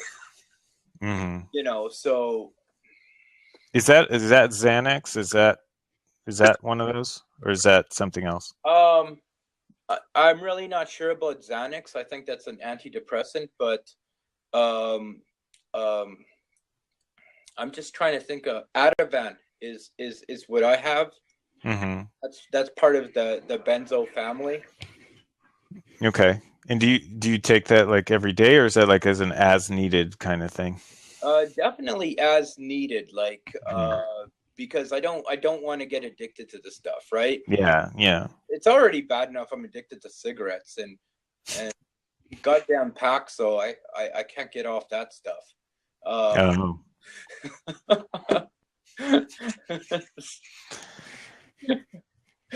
Yeah. That sucks. Yeah, I would like to not be addicted to anything in my life. Well, So yeah. I mean, that would be ideal. I mean, that's the life I wish for myself too. You know, and sure. And I mean, the Paxil is an antidepressant, but if I go without it, then I'll spend the next day like breaking out in cold sweats and feeling like my head is like stuck in the clouds. Like it's really like the worst feeling. Like the same way you feel like when you missed a whole night's sleep and you're trying to move through the day, you know. Mm-hmm. So, but yeah, I mean, I definitely don't want to get addicted to Ativan on top of that, you know. So it's definitely on a as needed basis, you know. Yeah. I did talk to my psychiatrist a little bit about that. You know, I said, well, you know, in theory, like how many of these could I take, you know, without reaching that threshold of addiction, you know, where, you know, I could stop them if I wanted to. So I use them every few months. No, every few weeks. Yeah, every few. You know, today I was thinking about it when I was in Walmart. But I was able to get through that episode. So yeah, that's good. That's always good too. That's like, have you heard of cognitive behavioral therapy? Well, that's what I was going to mention. Because I had I have a friend who dealt who was a big fan of cognitive behavioral therapy, CPT, right? No, CBT, right? Yeah, BT. And it said it really helped him because he would get panic attacks whenever he tried to fly, and now he can fly. You know, I mean, it probably wouldn't hurt to initiate it. You know, I still have to get in touch with my psychologist. You know, Mm-hmm. I have both a psychiatrist and a psychologist. Lucky me, eh? Yeah. You are lucky. Like I said, I can't afford that. So as a Canadian, you are fortunate that you have access to those types. Yeah, I'm living the Canadian dream. Yeah, but I want to point something out though too, Darryl. No, I appreciate what you're saying, because Mm-hmm. I'm sure there's a lot of Americans that would find absolute value in that and Mm-hmm. just cannot afford it, Mm-hmm. like people that really need to go to the dentist, but they can't afford going to the dentist, Mm-hmm. I mean, that's, yeah. So I really empathize with those people. Yeah. I was just being funny in the sense that I've got like all these professionals looking after me, Right. so to speak. Yeah. I'm not very autonomous. No. But yeah, I still got to get a hold of my psychiatrist and my psychologist, and he hasn't been very good at getting back in touch with me. So I gotta find out what's going on with that. But Darryl, I wanna mention one other thing that you mentioned, that you went to Walmart and you had kind of an episode, but you made it through it, and you were fine, right? So did you make sure that you took a minute to like congratulate yourself for that and be like, no, good job, man? See, that's another little trick when you do that, and that can be part of like, I don't know that much about cognitive behavioral therapy. I studied a little bit, but basically challenge yourself, and if you do well, you get through it. Then you say, because you did it without resorting to your meds or whatever, and then you can tell yourself, "Hey, good job, dude. You did good." And that really, I know for me, that helped me to be like, because when you have this thing, you tend to spend so much time beating yourself up over every little thing, or saying, "Oh, why can't I just not have this?"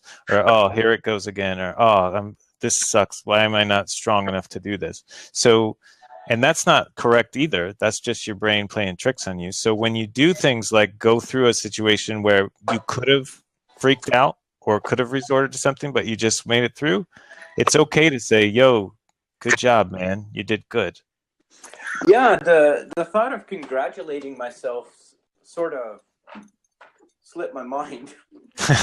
Well, that's that's because that's what the anxious, depressed mind doesn't like. That, yeah. It's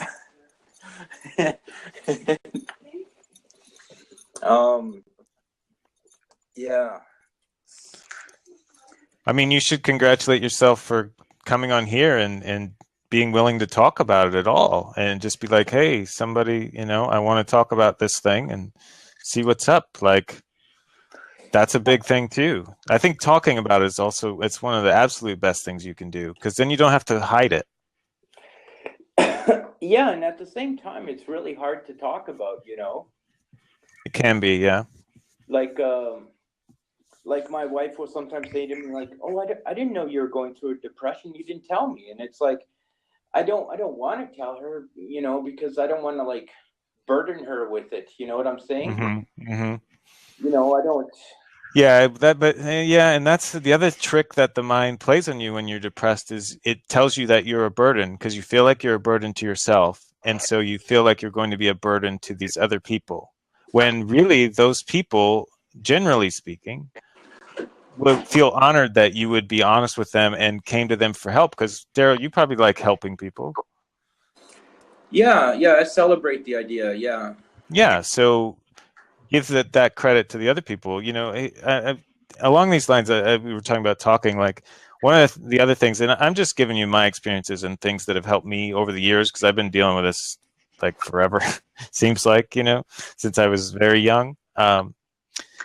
Was if I was going somewhere, let's say I'm going. Well, you brought up a dentist earlier or something. So let's say I'm going to the dentist. I will just say to them, "Hey, I'm super anxious right now about this.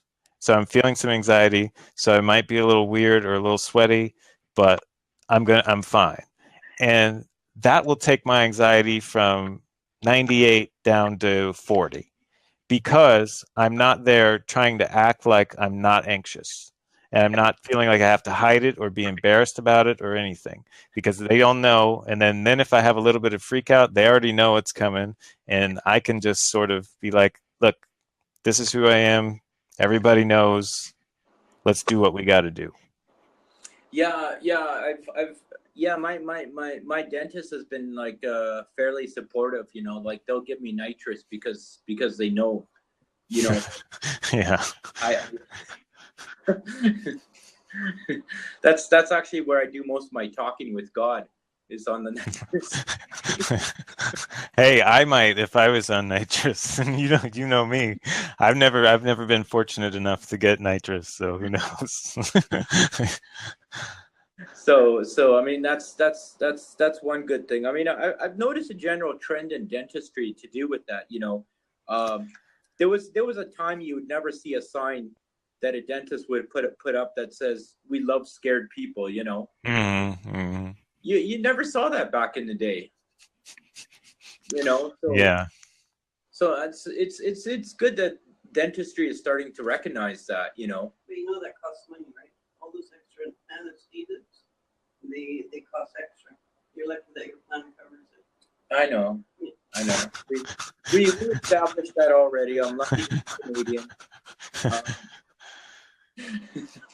Everyone's going to want to move to Canada now.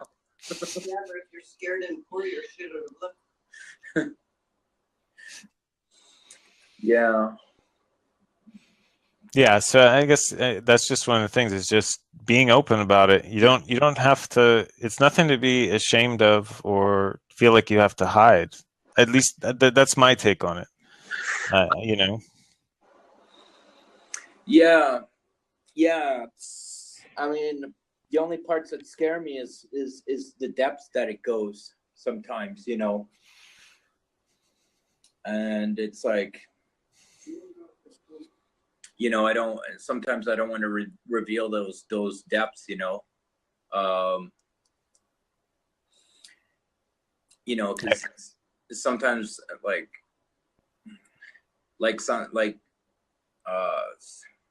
sometimes when I get depressed, I get like severely depressed, you know, or I get severely anxious. Like it's, you know, sometimes it's really challenging to find like the middle ground, you know. Yeah, I guess the thing that I tried to be conscious of when I would dip down is, okay, I am depressed. That's bad enough. Now, do I have a choice of whether to beat myself up also over it? Like, I'm already feeling this way. Now, do I need to also beat myself up and say, hey, you're bad for feeling this way? And I think that's a choice. Or I've found for me, that's a choice where I can say, okay, I can feel this way, but I don't have to also beat myself up for feeling this way. Does that make sense? Yeah. I mean, I think a lot of what feeds into my depression is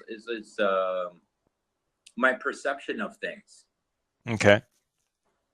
Do you want to elaborate on that? Well, like, you know, like for example, and this is like really hard to say, but like on Blab, for example, I feel like I've got like maybe 2 or 3 friends, but I've got like a lot of acquaintances, you know. Yeah, like I'm an acquaintance, sort of. Yeah. Yeah. Not to offend anybody out there. No, dude, it's hard to. Yeah, I don't. Blab is Blab. I have people. I have way more acquaintances than friends too. You can't ever really know when all you're seeing is a little window of somebody's life for a few hours a day or whatever. Yeah, I think so, you know, and you know, and it's like I was looking on Blab the other day, and I was like, they were like, oh, you know, sharing great moments on Blab for, you know, for the year of 2015, and all I did on Blab was talk about whether God exists or not, you know? It's like, Yeah, you did do that a lot.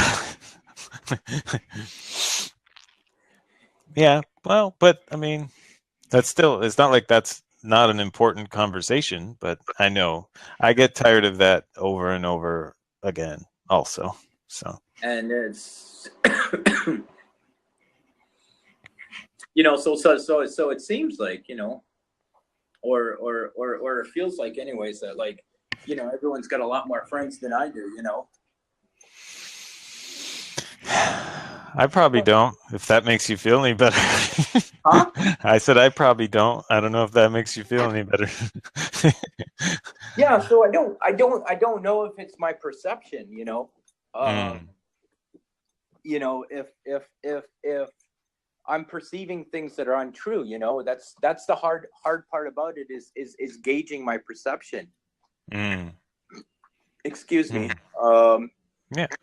But I guess also reconciling that there's just certain things that I just can't know, you know.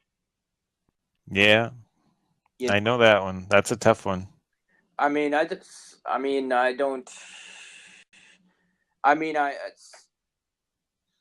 only know what people tell me, you know. It's I can't read their minds, you know.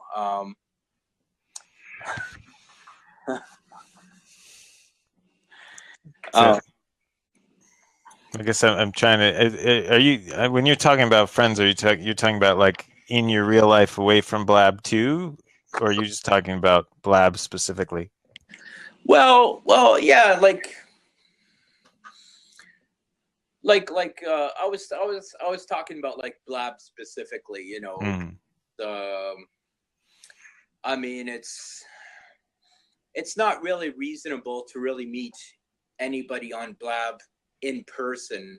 I mean, there's one guy I talk to on Blab sometimes, and I've met him for coffee, but we just happen to live in the same city, you know. But most people are either from the UK or they're from the US or you know, all these other remote destinations, you know. So I mean, as I need to be watching them. Yeah, love. So as I guess as much as a person can be a friend on Blab, but I don't think I've really defined what that really entails either. You know, because some people just like to talk, right? I mean, it is Blab after all, right? People just like to go on Blab and Blab. Talk about something or talk about nothing, you know. But so, and I don't know either. Like it's really a fine line in trying to discover. Am I like subconsciously picking at things to be depressed about? You know. Like the things that I get depressed about, would a normal healthy person get depressed about those things? You know, or would they not give a second thought to it? You know. So I'm not sure if there may be like an obsessive component to that. Yeah, I think that comes along with it a lot of times. I mean, is there anything specific, like an example that you would be willing to share of something? I mean, is it the friends thing, I guess, is one of them? Like friends on Blab is something that you get depressed about? Well, it's definitely not the whole reason. No. Yeah. That would be weird. I would tell you straight up that was weird. If that was the whole reason you were depressed was friends on Blab, I would tell you straight up that's weird.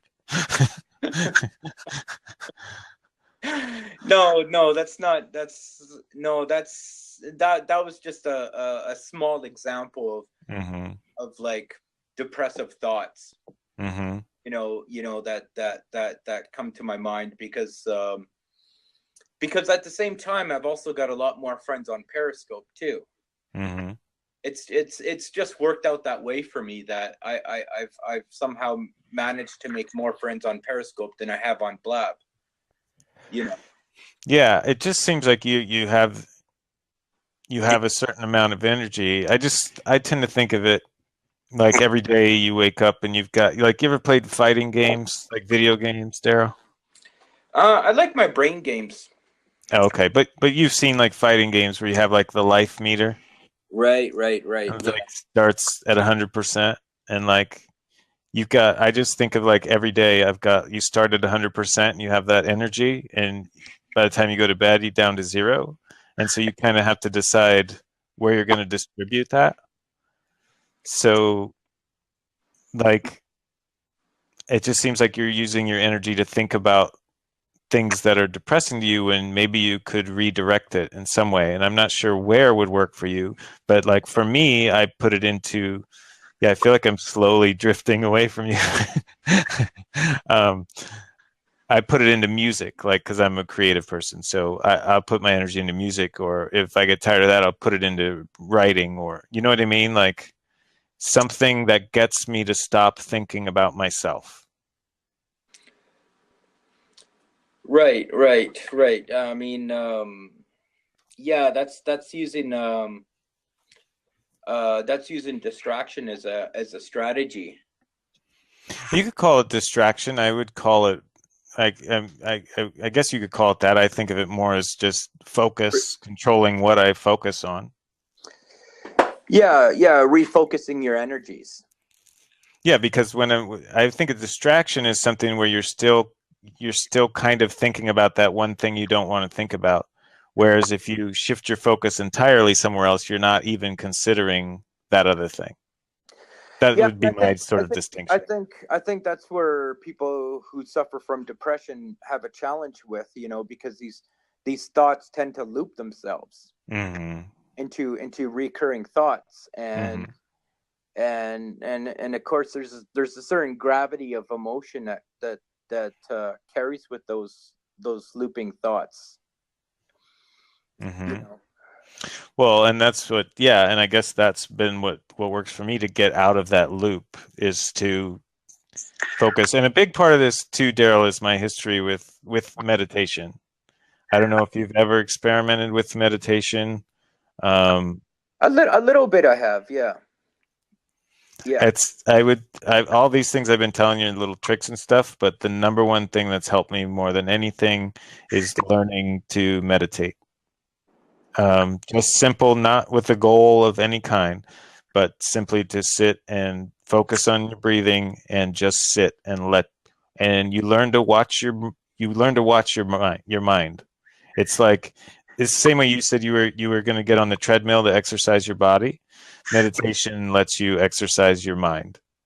That's how I think of it. It's nothing more than that. So, even if you didn't do anything else, I would say, you know what I mean? I mean, you're doing things. I'm not saying you're not, but of all the other millions of things I've thrown at you, I would say the number one thing, if you didn't do anything else and only did one thing, I would say, try and take up meditation just to see. And you don't have to meditate for hours a day, 10 minutes a day. Start 5 minutes a day, Yeah, so it seems like you're a big advocate for like the holistic approaches. Well, I'm just I'm an advocate of putting some effort in, to try and solve things through simple means other than being addicted to a medication. I'm not against medication, but I see it as for me, an end thing where I've tried other things first. Right, yeah. I mean, yeah, nobody wants to be addicted to a bunch of medications. Yeah. I have, you could say, I have anxiety about medications. You know what I mean? So I do these other So that things. would be like, that would almost be like counterproductive. Yeah. Like Yeah. like the antidepressants that came out in the 90s, a lot of them had side effects of weight gain. So a lot of times these depressed people would take these antidepressants, and then they would gain a bunch of weight, and then they'd have another reason to be depressed. Mm-hmm. Yeah, or lose their sex drive or all the other sort of side effects. Right. Yeah. Precisely. Um, yeah, thankfully I'm not too focused on the sex drive, so Yeah. I Well, I don't. know JD mentioned, I mean, when JD came on, he said the biggest thing that helped him was exercise and stuff. So, I mean, like, so, I mean, obviously you don't like how you're feeling. So, and the medication that you have isn't doing everything you want it to do either. So, I mean, what do you think you should do, or what would you like to do now? Well, I think I'm doing what I think I'm doing part of what I think I need to do. Mm-hmm. You know, by you know, getting back in some of these personal projects I've neglected for some time, and Mm-hmm. and getting back into an exercise regime. Mm-hmm. Um, honestly, I think sometimes I think a whole reevaluation wouldn't hurt. You know, because I got evaluated like years ago, but it was at a very different point in my life. So Oh, yeah. Oh, okay. You mean from, yeah, a doctor reevaluate, like a just start over from scratch and see where you are now. yeah, precisely. Because at that point when I got evaluated, I was at a very different point in my life, Mm. and and my life was also very different at the time too. So there would have been differences in how I handled that stress. You know, that came with the Mm-hmm. anxiety and depression, and and completely different coping mechanisms. You know, Yeah. I don't, you know, I don't feel that these things are static. You know, I think they evolve. You know, Mm-hmm. and sometimes they evolve to a point where you're okay for a few years, and sometimes they evolve to a bad point. But there's definitely an evolution to mental illness. You know, um, and I think a lot of people don't realize that. You know, Well, well, you mean people that have it or people that have never had it don't realize that? well, people who never had it don't realize a lot of things simply Mm-hmm. because they've never gone through the experience of it. All they hear about is the symptomologies all the time, but they don't know what it's like to experience the root of those symptomologies, Mm-hmm. the very mechanism that's manifesting those symptoms, right? Yeah. You know, Yeah. Somebody in the comments is asking if they can come in, and that's up to you, Darryl. um, yeah, I don't. that would be all right. That'd be all right with me, yeah. Um, but I think there's an evolution. It's like, you know, if you're 18 years old and you get and say you get diagnosed as like a paranoid schizophrenic at 18, right? Mm-hmm. And then 20 years later you're like 38, right? Um, it's good to have a reevaluation because there could have been new things that had manifested, Mm-hmm. or the diagnosis may have changed, and there's always a in psychiatry there's always a learning curve. Mm-hmm. You know, so what they knew 20 years ago, you know, is not what they know now. Yeah, sure, for sure. Well, so get it scheduled, man. Get in there. Get reevaluated. Yeah, it's I wish I could just take my brain out and just tweak it. Yeah, it's just that's the thing that I think with this stuff, I mean, you have to be proactive. If you have to say, I'm not going to take it. As far as what my brain and my body is trying to do, you have to do that. You have to be proactive, or it'll crush you. It'll just you'll end up curled up in a ball, crying at some stupid commercial, because you're not doing. Because at least that's what happens to me, I should say. So. Yeah. Proactivity is a good start, I think. I mean, of course, there's other things that feed into my depression that I haven't mentioned because I just don't. I don't really feel confident in talking about those things. They're just too personal, you know. But could you? I understand on Blab, but would you talk to a psychologist or that about those things, or have you talked to anybody about those things?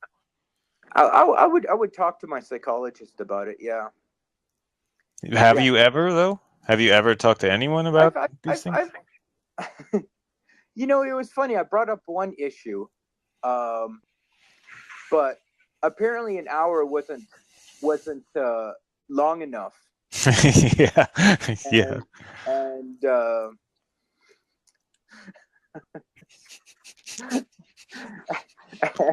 and I went in for the second time, and he was still resorting back to the previous issue I had brought up, but by then I was into reintroducing a new issue. And,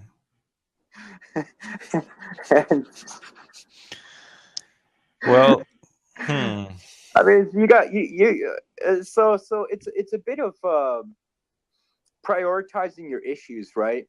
So basically, you got to figure out what your biggest issues are, and then dump all those on his lap first, and then hopefully work on minor issues, right? Well, sometimes it can work that way. Sometimes talking through the minor issues sort of gets them out of the way so you can actually realize what the bigger issue is, because that's what the biggest thing for me with, like somebody said, talking is therapy in itself, and that's what I meant. If you go in and just talk it out, sometimes that helps, like just in smaller situations. As an example, like I'll be thinking about maybe something I want to write about or something, and it'll just keep going around in my brain, and so I'll just write it down.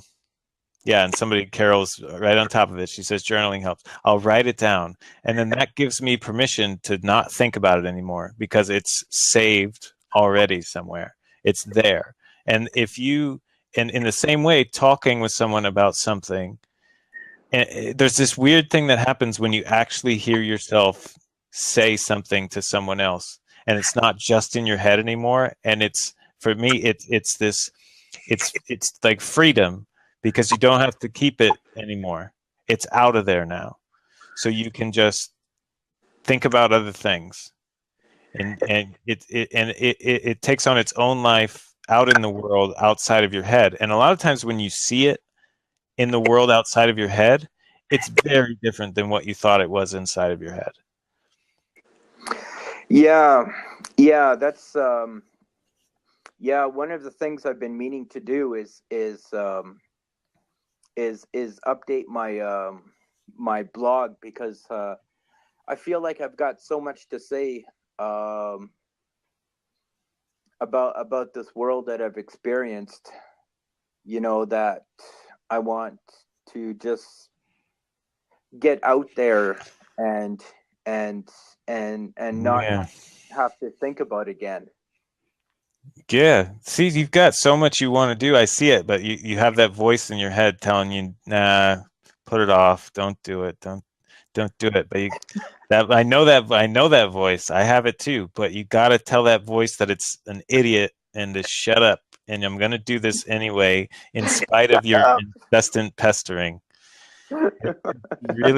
That's really what it is. Because listen, Darryl, tell that voice you're not my friend. That little voice is lying to you. It's lying to you. It's not telling you the truth. It's lying to you, because if you do the things you want to do, that voice goes away, and that voice is trying to save itself. Well, yeah, that's the thing, right? There's like so many things I want to do. You know, like so many I can tell from the way you're talking. And when you start to talk about them, your face changes and you light up a bit, and you go, when you start thinking about, oh, if I do this blog or I do these different things, you change, and people can see it. I can see it. And yeah, so this is where I want to so do it like like just that I only say that because I understand as much as I can understand, because I can't totally understand what's in your head, but I fight this myself and have for years. Yeah. You don't want to be in my head, man. We can agree on that. You don't want to be in mine either. But I think I'm pretty sure we're crossing some paths at some point. We're intersecting, where we can understand each other on some level, I think. Well, yeah, I think I think there's definitely like some parallels, and I think the solution, in terms of finding management of it, lies in a multidimensional approach. Mm-hmm.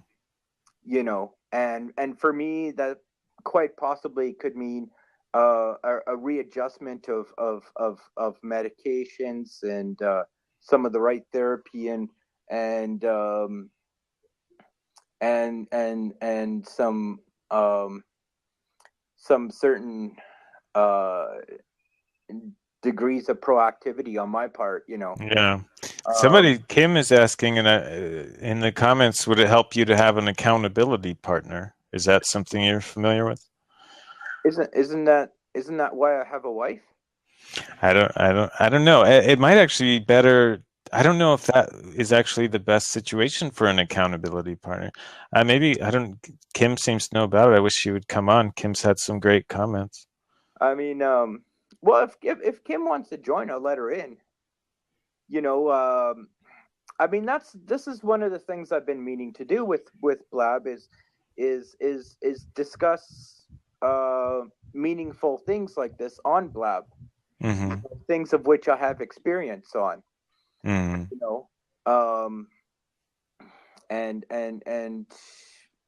And also the interaction with other people, like this is.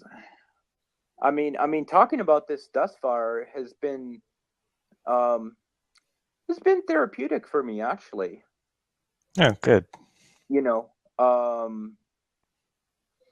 In I don't know. It's just it's just admitting certain things that that I haven't admitted it before. Like the friends on Blab thing. Like that was always like a hind thought in my mind, but I've never like openly admitted that before. Mm-hmm. See, and it's out now. Yeah, see, that's what I'm talking about. See, yeah, it feels good. I never wanted to like pop on Blab and like cry like, oh, I've got no friends on Blab. Like I never wanted to portray myself like that. Mm-hmm. Yeah, I kind of understand. But the more you do stuff like that, the easier it gets. That's been my experience. Like the once you sort of get that through the first time, and then you understand that, oh, that does feel good to just actually say it and just be like, doesn't matter. I'm just saying, I'm getting it out of my head. It gets easier. At least it always has for me. So. Yeah. It's yeah, I think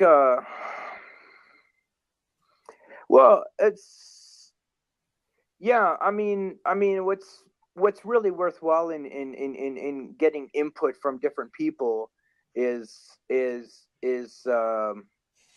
learning about what strategies those people used for themselves. And finding out which strategies would be the most effective for me, and hopefully implementing those strategies. I'm still trying to get a good read on myself. I'm still trying to I'm still trying to understand, like, why do I think this way, and why do I what is it that drives me to experience this, you know. Mhm. I'm still trying to make connections there, you know, like you know, like, you know, does this have more of a propensity to happen if I do this more often, or if I do that more often? Like, I'm still trying to make all the connections and sort of find an understanding behind it, you know. Well, I think that's when really saying the things that are on your mind to a professional therapist of some kind will help you with that, because you can clear a lot of the cobwebs out of the way doing that, you know. Yeah, I think I think so. Yeah, I mean, to me it sounds like you know what you need to do, or what you want to do, which is get reevaluated and really talk to somebody about the real stuff that's in there, and go with it. That's what it sounds like, you know. Yeah, because I don't have a complete confidence that, you know, I can get through it on software alone, and by software I mean just the you know, reason my way through it. Well, what there's something about, you know, you can't. I forget what the analogy is, but you can't fix a broken mind with a broken mind. Essentially, sometimes it helps if your thing is broken to have an outside tool that isn't broken to help you fix it. Yeah.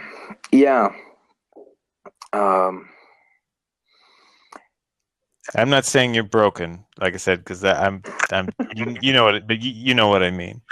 We all need help in some area at some point in our life, and some of us are brave enough to ask for it, you know. Yeah, it's I don't take any offense. I do feel broken, you know. But yeah. Yeah, I understand that, but you know, again, this is another one of those things where you have a choice to kind of look at it, because I've got to the place now where I'm in many ways very grateful for the panic and anxiety that I have had, because it's shown me how powerful my mind is, how much my mind is really can affect every aspect of my daily experience. And it's shown me how much I can fool myself without me having any control over me fooling myself. So it's made me appreciate the real power of my mind over how I perceive my reality. Does that make sense? Oh yeah, I mean, the mind is extremely powerful. And you probably understand that better than somebody who hasn't had some sort of, you know, mental disorder like you and I have struggled with. Yeah. So that's I mean, you can be thankful for that in some ways, because that's part of the reason. It really is part of the reason I'm so curious about how people see the world and why they see the world in the ways they do, and the reasons I come on here and talk to people about that kind of stuff all the time. That's a big part of it, because I understand how crazy powerful the brain is in there. So, and I find it immensely interesting to see all the different things it does. Yeah. So, yeah, it's just a different way to think about it. Instead of thinking, you know, instead of going, well, I'm broken, this sucks, you can go, well, I got a special view of the world here that other people aren't afforded. And you know, just a different way to think about it. Well, yeah, I guess broken is kind of negative, isn't it? Well, yeah, yeah. I never really thought of it as a negative thing, though, you know. You know, I mean, it's like It's like comparing a 2-pronged fork to a 3-pronged fork, right? But I mean, it doesn't mean you can't do anything with the 2-pronged fork, you know. Yeah. Yeah, you know, it's actually I think they call it the salad fork, so it does have some use. Yeah. Yeah. Yeah. It does. Oh man. So what brought you to this blab? Initially, well, I saw that it was depression and anxiety, and I saw that it was you, and there wasn't. I didn't see anything else that really piqued my interest, to be honest. So I came in here and wanted to see what was going on, and then I saw who you were talking to. So I wanted to make sure that I made you aware of that, and make sure that he wasn't saying things that were harmful. And I don't know. And obviously, this has a special place for me because I've been dealing with it for years and years, and I'm concerned. I was concerned, honestly, for where you were mentally, because I've seen you on here plenty of times. So, like I said, we were acquaintances, and I wanted to make sure that you were doing all right. And I thought maybe I could talk to you if you weren't, or even if you were, but especially if you weren't. Yeah, that's cool. I'm guessing you did really well when you were asked to write essays in school, weren't you? Yeah, probably. Why do you say that? Because I have to say that whole paragraph was really well thought out. Oh. And if it was on paper, I'd say it was really well written. Well, thanks. I would have just been okay with, well, I was just curious, you know. Well, something I'm a thinker, I guess. I don't know. I can't help myself. I'm just saying that would have been fine too. Yeah. All right. Well, but with that, I think I am gonna head out. I hope. I mean, you seem like you're doing all right, and hopefully, I gave you one tip in there somewhere that helps you along the way. Well, humor helps a lot, right? And we had a few laughs through this discussion, so I was happy about that, you know. Yeah, because I noticed you like to laugh at things, so.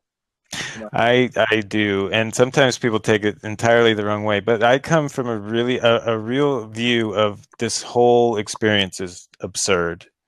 That's the beginning of it. It started with absurdity, and then everything was piled on top of that. So I always end up back at this is absurd to begin with. Just being alive and experiencing life is absurd to me, but absurd in a humorous, like, what the hell's going on kind of a thing. And you know, when things get, that's the other thing. I don't want to give you another tip, but just to tell you where I'm coming. Another reason I laugh is because I always try to remember my perspective, right? Because I don't believe in a God. I'm an atheist, so my perspective is I'm just this little tiny speck on a speck in a speck in another speck in a galaxy that's a speck in another. You know what I mean? I'm not that important, and all these things that I'm feeling are overwhelming to me are really not that important if I remember the true scope of the world I'm living in. So that's another thing I use when I get overwhelmed, or that I just remember how ultimately insignificant I am and how hilarious it is that I'm getting a panic attack about going, to do some regular routine thing. You know what I mean? Right? So, Well, yeah, and even though I do believe in God, I still share the same sense that I'm really just insignificant in the bigger picture of everything, you know. Mm-hmm. I mean, I'm just some guy on Blab, you know. So I have that perspective on it, you know. Yeah. So and I do. Yeah. So I like humor, and I have a very dark and dry sense of humor. And I if you're talking to me underneath it all, I'm probably not taking it that seriously. Whatever we're talking about, I'm probably thinking on some level that it's absurd anyway. So Yeah. that's what works for me. That's profound. I like that. Absurd. Yeah, experience It's is absurd, isn't it? But yeah. yeah, I'm gonna end this, Blab. But you know, Okay, man. I appreciate you jumping in because you're a good driver for the conversation. So you know, I feel like I've managed to give something to Blab, as it were. You know. Yeah, well, you should. I see you recorded this, so hopefully, if other people come searching for this kind of stuff, maybe, our conversation will help them in some way. Yeah, I just recorded it for my own archives, but Oh, cool. Yeah. All right, man. Well, it's good talking to you, and I hope you get to feeling better or however. Just be all right, be good. yeah, and all right, man. you be the happiest atheist you can be. Okay, will do, Darryl. See you, man. Okay, so Bye. bye.